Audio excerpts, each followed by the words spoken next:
Oke, selamat datang semuanya di kelas pengelasan. Hari ini kita akan ngebongkar salah satu proses yang paling dasar tapi juga paling penting di dunia fabrikasi, yaitu las busur manual, atau yang biasa kita kenal sebagai SMAW. Kalau kalian mau bisa menyambung logam jadi sekuat baja, nah ini adalah fondasi yang wajib kalian kuasai. Lihat deh percikan api ini, keren kan? Tapi pernah kepikiran nggak, gimana ceritanya percikan api sehebat ini bisa loh menyatukan dua potong baja?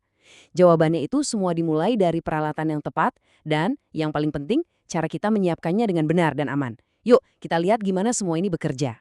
Oke, sebelum kita main api dan lelehin logam, ada satu konsep kunci yang harus kita pegang erat-erat. Dengerin baik-baik ya. Pengelasan itu pada dasarnya adalah soal mengendalikan sirkuit listrik. Yap, listrik, inilah jantung dari semua prosesnya. Nah, coba perhatikan diagram ini. Anggap aja ini adalah peta perjalanan si listrik. Jadi listrik itu mengalir dari mesin, jalan lewat kabel, terus menyentuh benda kerja kita, dan akhirnya balik lagi ke mesin. Proses ini membentuk satu lingkaran tertutup yang kita sebut sirkuit. Kalau sirkuit ini putus di tengah jalan, ya kita nggak akan bisa ngelas. Simple. Perjalanannya dimulai dari mana? Ya, dari colokan listrik biasa yang ada di dinding. Listrik dari situ kemudian masuk ke, sebut saja jantung dari operasinya, yaitu mesin las. Anggap aja mesin ini kayak power bank super besar yang mengubah listrik rumahan jadi arus super kuat yang siap dipakai buat melelehkan logam. Arus yang super kuat tadi kemudian dialirkan lewat dua jalan tol utama. Yang pertama adalah kabel elektroda, ini yang nanti akan kita pegang. Yang kedua, kabel massa, ini yang kita jepitkan ke benda kerja atau meja las. Keduanya ini sama-sama penting, nggak bisa cuma salah satu. Nah, di ujung kedua kabel tadi ada alat-alat yang krusial banget. Ada yang namanya pemegang elektroda atau biasa kita sebut holder. Ini pena kita buat menggambar lasan. Terus ada klem massa. Ini bisa dibilang jangkarnya yang memastikan listrik punya jalan pulang kembali ke mesin. Dan disinilah keajaiban sesungguhnya terjadi. Begitu ujung elektroda menyentuh benda kerja, sirkuitnya langsung nyambung dan cres, terciptalah busur las. Ini adalah percikan super panas, yang suhunya bisa ribuan derajat Celcius. Panasnya ini lebih dari cukup untuk melelehkan baja dalam sekejap mata. Oke, tadi kita udah bicara soal konsep sirkuitnya ya. Sekarang yuk kita kenalan lebih dekat lagi sama alat-alat yang bakal jadi perpanjangan tangan kita saat mengelas nanti. Kalau ngomongin mesin las, jangan bayangin yang gede dan berat melulu ya. Memang ada mesin trafo yang besar buat pekerjaan berat di industri. Tapi ada juga loh model-model yang lebih kecil dan portable. Prinsip kerjanya sih sama, yang beda cuma skala sama kekuatannya aja. Nah, ini dia elektroda. Batang ketil ini punya dua tugas penting.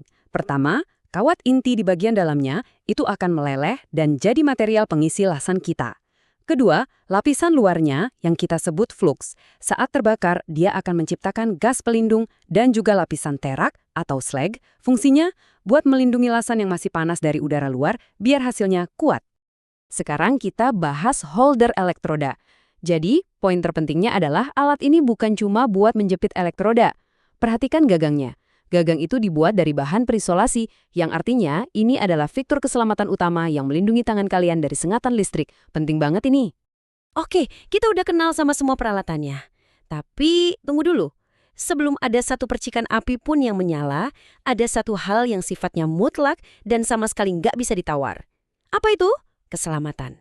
Tolong jangan pernah remehkan kalimat ini. Panas yang bisa membakar kulit, pancaran sinar ultraviolet yang jauh lebih kuat dari matahari, dan percikan logam cair. Itu semua adalah bahaya nyata yang harus kita hadapi setiap saat mengelas.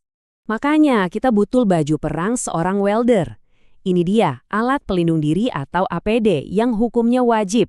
Mulai dari topeng las buat mata dan wajah, apron kulit, sarung tangan kulit tebal, sepatu keselamatan, sampai pakaian pelindung. Semuanya ini adalah lapisan pertahanan kalian. Nggak ada yang boleh dilewatkan ya. Oke, sekarang kita sudah kenal semua komponennya dan sudah pakai alat pelindung diri dengan lengkap. Nah, saatnya kita hubungkan semuanya dan siapkan mesin untuk mulai bekerja.